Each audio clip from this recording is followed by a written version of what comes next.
Oh, can you check my phone? Make sure that that is. Yep, sure.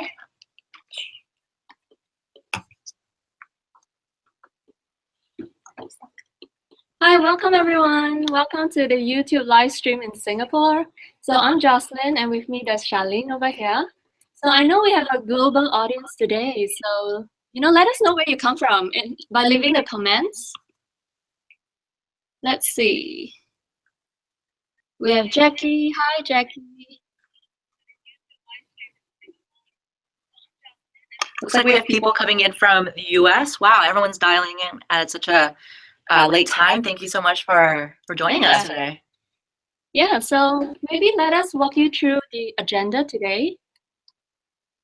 So today we'll be focusing on the APMM program, which will have Charlene to walk you guys through this whole program to let you know what to expect. And I'll be walking you guys through the whole hiring process before we have a quick Q&A session. And after the session, it's just going to be a very short survey. All right, so right now, I guess over to you, Charlene. Wonderful. Hi, everyone. I'm very excited today to talk to you guys about the APMM program. So my name is Charlene. I'm a product marketing manager here at Google. I've been with Google for 2.5 years. I started in San Francisco and moved over to Singapore about 1.5 years ago. And so I'm really excited today to talk to you guys about my experience in the program and also talk to you a little bit more about what I've learned. So let's get started. So the APMM program stands for the Associate Product Marketing Manager Program. And today I want to walk you through a little bit about how the program is structured and different things you should know about it. Great, so the mission of the APMM program is really to hire the best people with an interest in technology really early on in their careers. And the idea is to help kind of develop them to become the next generation of marketers at Google, and then help educate these APMMs and have them become the next stewards of our brands. The great aspect of it is that the program is structured to allow a lot of flexibility, give a lot of responsibility quickly to young people straight out of school, so they can develop and grow to become some of Google's strongest marketers. So today I want to talk to you a little bit about some of the example roles that you can have. A lot of the roles kind of span across brand, across actual product marketing of Google's, some of our oldest products like Google Search, all the way to some of the newest innovations coming out of machine learning and AI. One other aspect of some of the roles here at the APMM program is that you can also be in growth marketing, and this is one of the kind of the stewards of Google's digital marketing, as we are constantly building new tools to help develop our own ad products, and we use those internally here at Google. So really, the APMM program kind of gives you the breadth of so many different products across Google, and also across our consumer products as well as our B2B products. And one aspect of the program is that it's actually an incredibly global program. We have APMMs across 25 countries around the world, in regions, in South America, in the Americas, Europe, as well as here in Asia. And more than half of all APMMs now work outside of the US. So it's really showing kind of the growth and expansion of Google's APMM program around the world.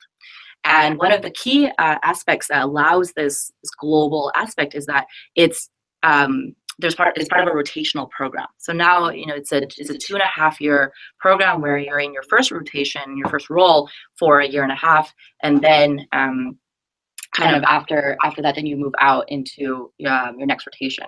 And so here are just some examples of different people, and a lot of these are actually my close friends, of the different places they've started off and moved from. So as I mentioned before, I moved from San Francisco and our headquarters for Mountain View out here to Singapore, but we see kind of these transcontinental rotations happening very regularly.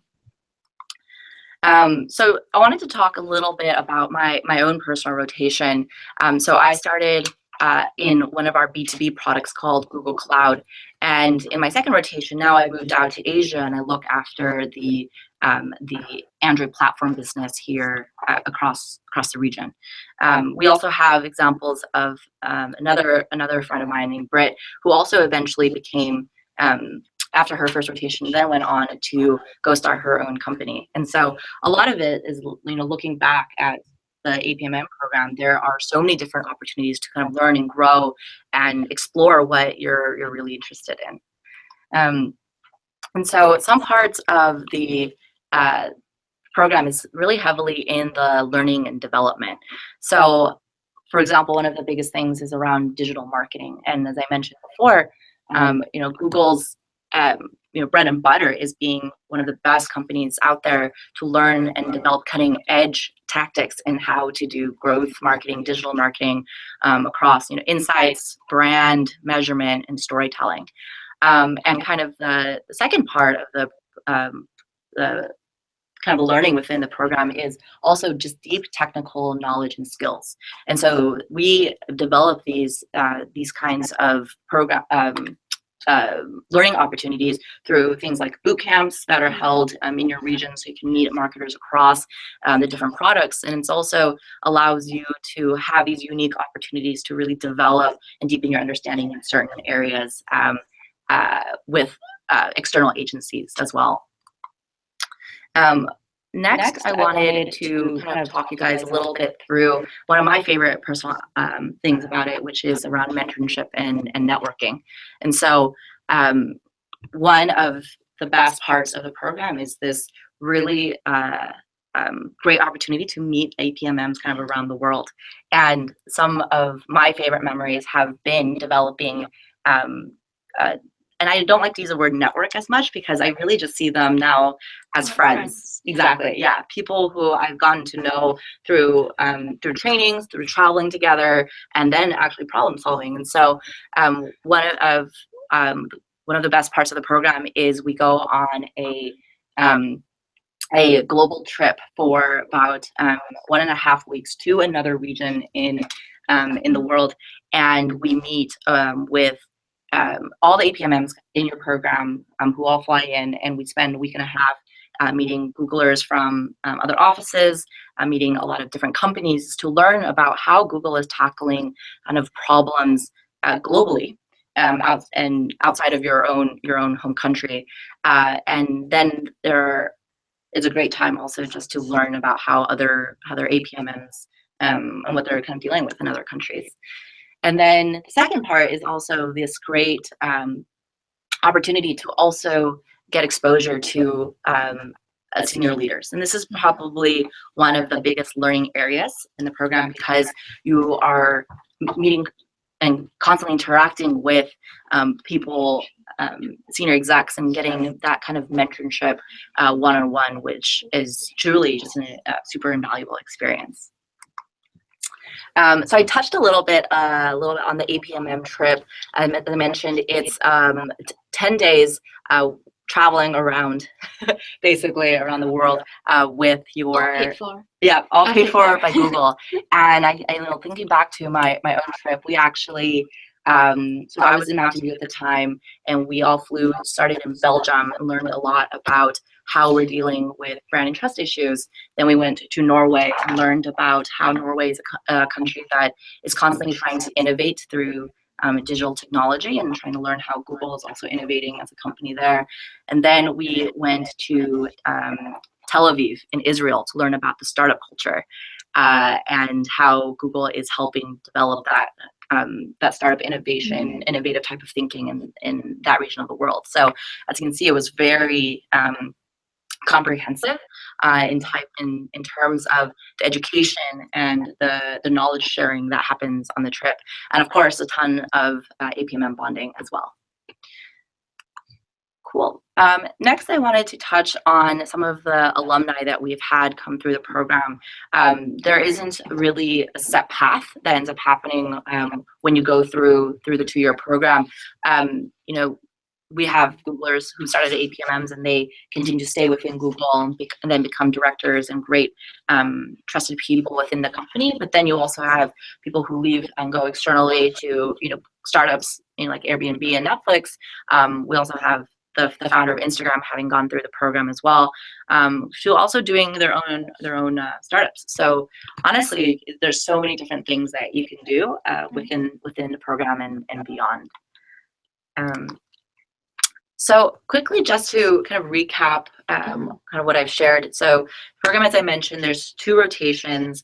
First one is 1.5 years, and then followed by a second one for another year. And that is probably one of the best aspects, is to really get that kind of comprehensive, experience learning so many different parts of Google. It can be like cross-regional, cross-functional, anything, right? Exactly, yeah. So you switch products basically to get more exposure to different parts of Google, and then also different countries as well. Another, as I mentioned before, then you have the international trip, where you learn more about the regional markets. There is third intense focus on learning and career development. And the last one is really the opportunities that you get to meet kind of mentors, alumni, and other APMMs. Who eventually became your friends. Exactly, yeah. So I wanted to touch a little bit also on the types of candidates that the APMM program looks for. And so things like demonstrating your ability to think analytically and critically, and having a strong passion as well for technology and digital marketing. And the key one here is also the entrepreneurial spirit. I've seen that time and time again with so many of my friends who've gone through the program, is that everyone solves problems differently. And it's all about thinking about in your own style, in your own way, of how to kind of solve this problem. And that's what comes out of the entrepreneurial spirit. And that kind of seeps into, as well as strong leadership skills and being able to, believe in what you think is right, and being able to get others to believe that with you is something that we're looking for as well. And the last one is the truly like the global outlook, and being passionate about what you are interested in, and what makes you unique. And those are all things that we look for, and what I've seen in many people kind of across the program. And so lastly, I just wanted to touch on some of my top learnings having gone through the program, some personal highlights. One is just, it's amazing to see kind of the diversity in ideas and people that I have met, and seeing also just how many ways that we can think about problems, how we can launch products here at Google, and how to market them to all these consumers. All of that comes from everyone's individual experiences and what I've seen come alive throughout my time here. And then also the really amazing autonomy we've had in leading projects. I have really rarely seen anywhere else the kind of freedom and trust that they have in APMMs to lead projects. So for myself, in my second rotation out here in Asia, we decided to launch a new product called Android Pay out here, and that was my task to then launch that across 5 different markets around Asia. And that's everywhere from building the strategy, doing consumer insights, learning about what it's like to launch this in Japan versus launching this in Hong Kong. Very separate markets, but all of that kind of responsibility is in an APMM. So that is probably what I truly value, and then also the immense trust that people have in APMMs to kind of go forward with these ideas. And the last one is kind of the flexibility and exposure. So, flexibility to carve your own projects, to pursue what you're really interested in, and then also having the exposure to see kind of across the region and across globally how Google is tackling bringing these products to life. Usually you kind of don't get that kind of exposure at so young in your career, but honestly, I've been constantly amazed at the types of things that I see rolling out every day.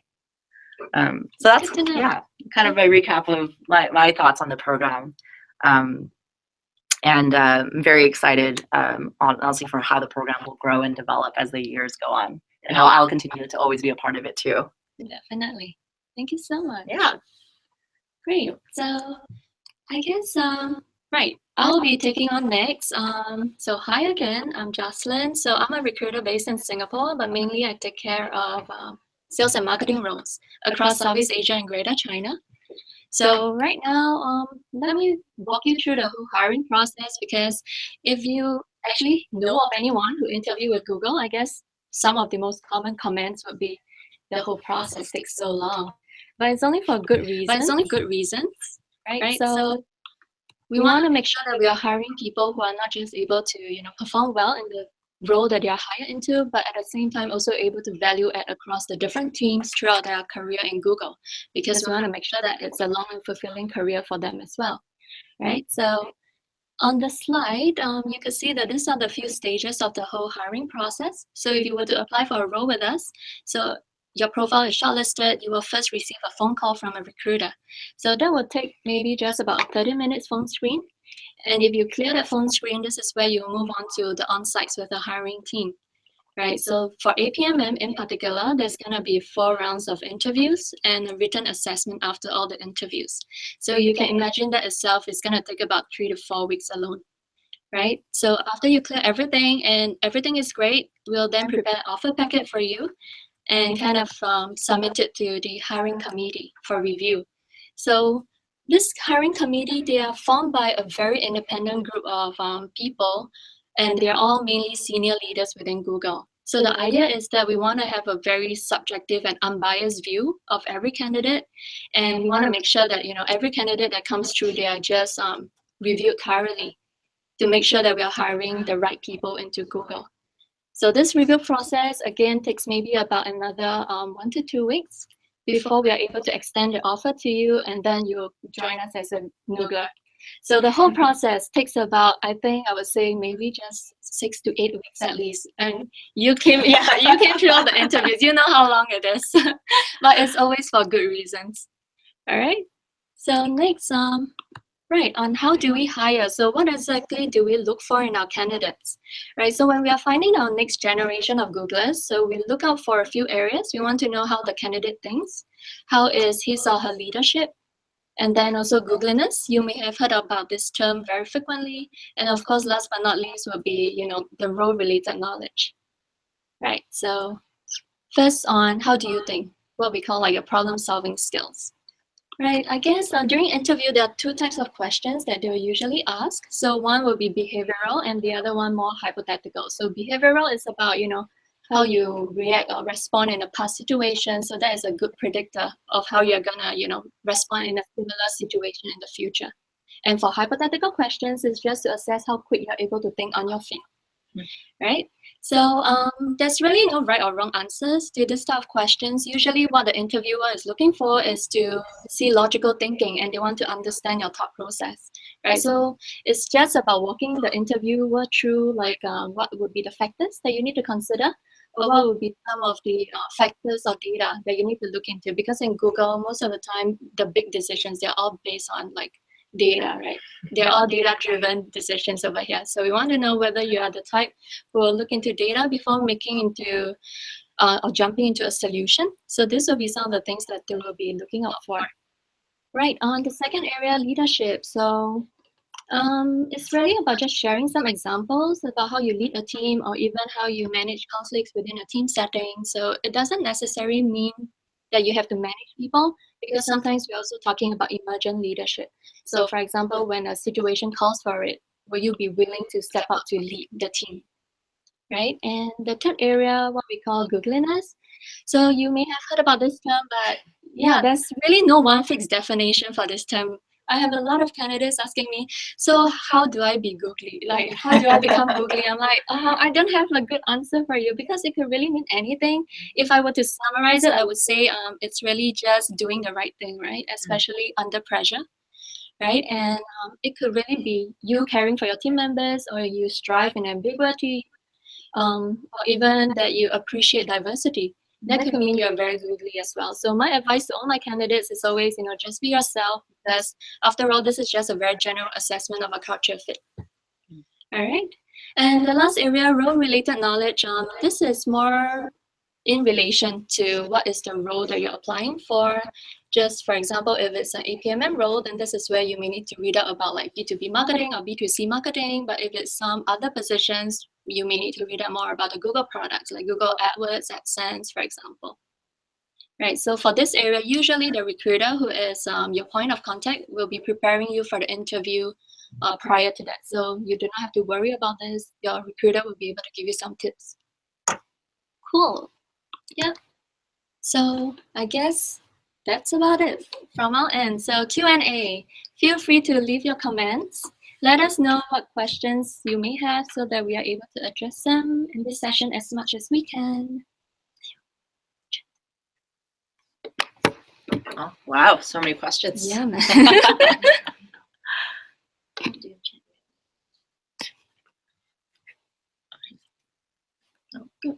Sorry, just give it a second.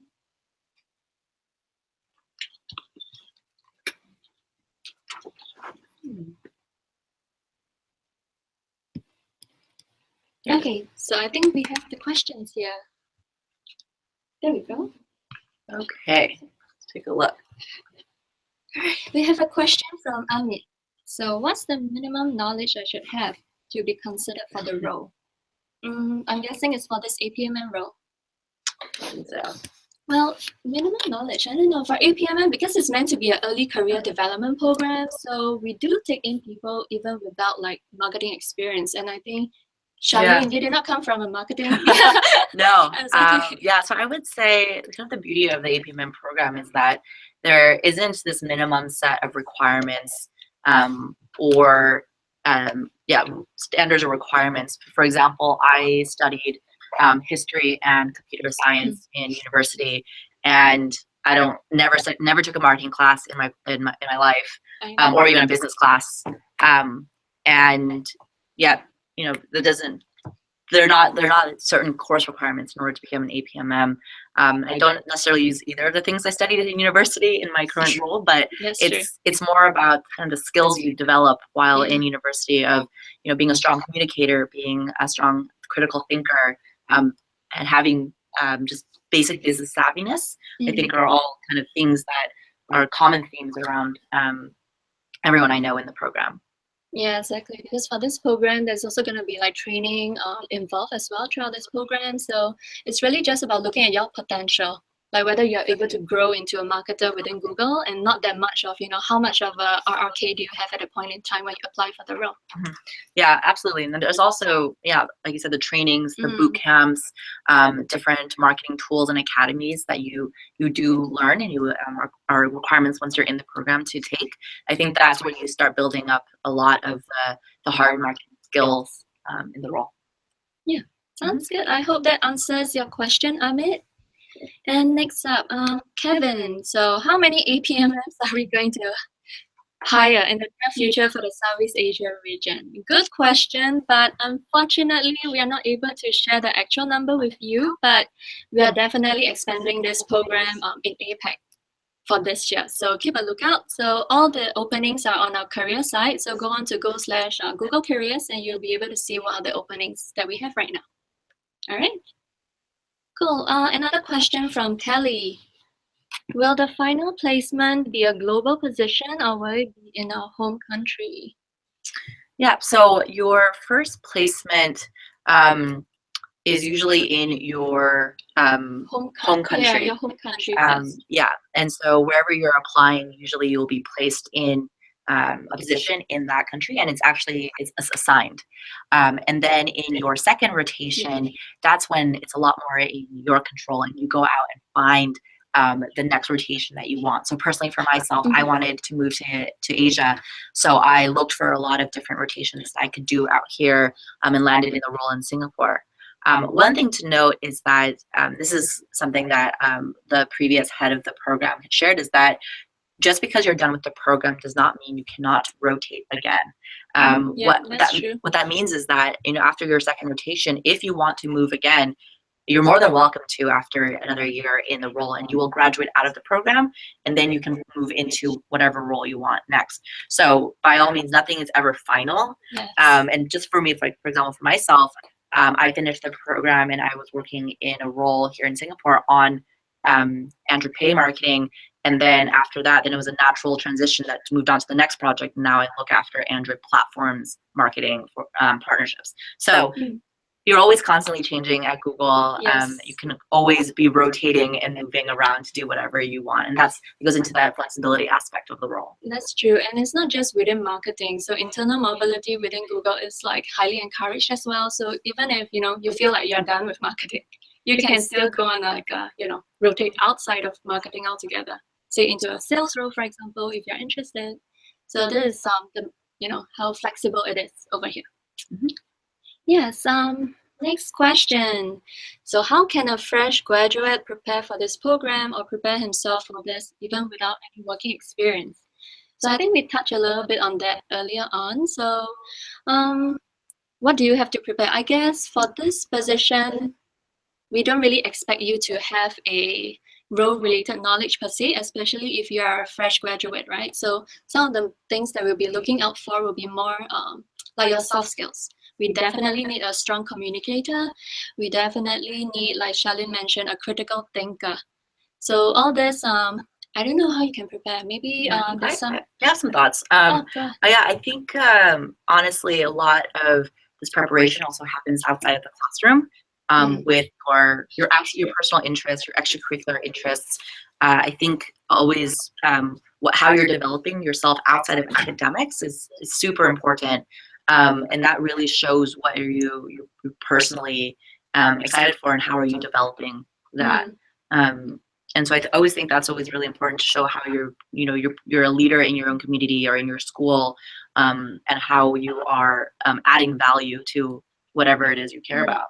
And definitely showcase your passion for like marketing or for the tech industry in general. Yeah. Hope that answers your question. So on to next one, Mr. Josh Lee. So being an APMM sounds like an extremely exciting experience, but is it possible to share some of the challenges faced? Yeah. Absolutely. Challenges every day, Sure. which honestly is kind of the half of it. It's which is the fun part. Yeah, some of the challenges, just today, in the marketing role, you are in a cross-functional role, because you are working with product managers to help develop products or launch products. You're working with the business development partnerships team that is making external partnerships happen so that we can always be doing co-marketing with really exciting companies. And so some of the challenges is how do you align with everyone when everyone has their own ideas, their own agendas and their goals. And so a lot of the challenges, it's bringing everyone together to be able to work toward one goal and to make things happen with so many different people involved. For example, just in cross-functional calls alone, it's about 12 different people from around the globe. Just yesterday, I was in a call with someone from 2 people from San Francisco, 1 person from New York, 1 person from India, and as you can imagine, that time zone is crazy. But it's all about how do you have 1 hour with everyone, you have 17 things to cover. How do you get through all of that and then efficiently get the projects moving, get everyone aligned, focused, and knowing where to go? And so that's kind of the challenges I deal with every day. Like a daily basis, right? Daily basis, yeah. No matter what, it's always about kind of doing what's right for the user. And so, figuring out how to launch products in a certain country, it's all about, does this make sense? Does this resonate for the people we're trying to reach? Sounds good.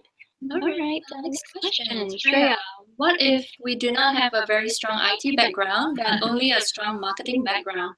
Yeah. So it seems like the opposite of the other question. I think it still works. Yeah. I guess it's, marketing knowledge, marketing skills, they're transferable. But what are your thoughts? Yeah, absolutely. So it's awesome that you have a strong marketing background. That it can only help you. And on the strong IT background, I don't think having an background at all it's a requirement. So I just want to make sure people know that there is not this one formula of being a good APMM. I think when you look at a group of us, everyone is so different. Everyone's backgrounds are so different.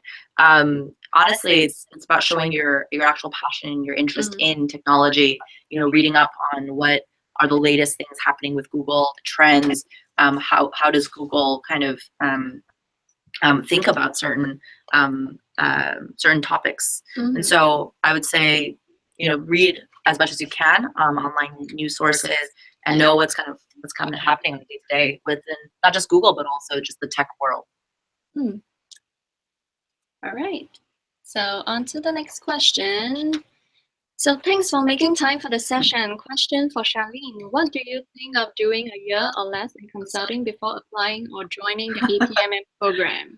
This is funny because I actually was in that situation where either I would either do consulting or join the APMM program. So this, I honestly think it's a very personal decision.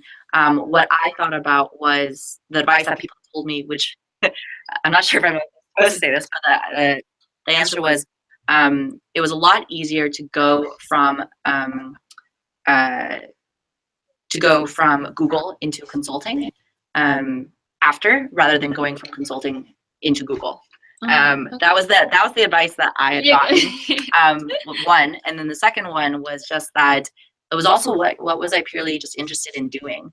I had a hunch that I already knew I wanted to work in tech, and I wanted to do a lot of the kind of get my hands dirty inside a company first. And then if I still wanted to, then I could always go into consulting after.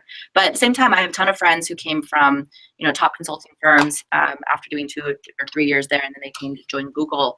And, you know, they also don't regret their experience either. So actually, I think that isn't like a, you know, fixed route that you should be taking. It's really, you know, based on your passion, right? If right now you're doing medicine and you feel like, you know, I just feel like doing marketing now, then apply to us, all right?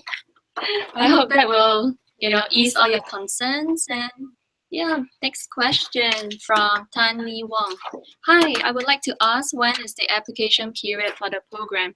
So in fact, right now, if you go on to go/Google Careers, you will be seeing some APMM openings that are already opening right now. So we are hiring. So go on to our careers page and take a look and apply if you're interested. But I just wanted to highlight, given that there's an APMM program, right? It's an early career development program, so it's open to like people with 3.5 years or lesser of work experience. All right, so just want to make that clear. Okay, so wow, another question from Jay Yo. Do APMMs get 20% innovation time? If so, what have you guys been working on? Yeah, so APMMs and Googlers everywhere, everyone gets the opportunity to do what we call 20% projects. And so what I always like to think is that it's not necessarily you get to spend 20% of your time or 80% of your time doing your job. Is more like you do your job at 100%, and then you can, on top of that, it's actually 120%. Yeah. It's not like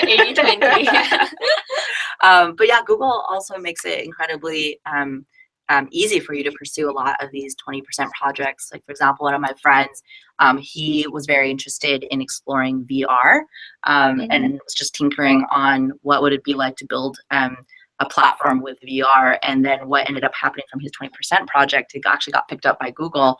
And it's in this special program called Area 120, which is an internal program. And now basically it's kind of serving like an incubator. So he left his PM role to go work on this platform project now within Google. So it's super cool about the different things you can do. I've had friends who use the 20% time to start community projects, to go volunteer, and also to do, you know, simple things like things that just matter to them. And so for example, another friend of mine is trying to figure out how to bring more women online in India. And then that 20% project eventually became a project that Google Marketing then picked up to become its own thing. So honestly, there's no limit to what you can do with your 20%. It's your time. Yeah, I guess a lot of it is just about time management. If you feel like you can do it, then take on more projects, right? And like Gmail, it started off as a 20% project, but look at where it is now. So it's really about what you're passionate, and if you have the time, go ahead and just do it. All right. Great. We only have time for one last question. So please do not leave the live stream before we want to get your feedback first. All right. So stay on the live stream after our session because we need to get your feedback, and we will leave the link to the feedback in the live chat box. Okay. So our last question. Let's pick one. From Kevin. So are there any specific language skills requirements for the APMM role? Some of the role, yes, because that's largely dependent on the market that you're supporting. So for example, if you're supporting like Vietnam market, definitely you need to speak Vietnamese, or Japan, then you need Japanese. So we have a few roles that are open right now, some of them with language requirement, but some of them don't. Yeah, so just look through the list and apply to the one that most best fit you. Cool. So I guess right now, look for the link in our comments and just leave your feedback. This is in fact our first session, so let us know how we can improve or what would you like to hear more from us. And yeah. Awesome. Thank you. Thank you, Thank you everyone. guys. Bye-bye.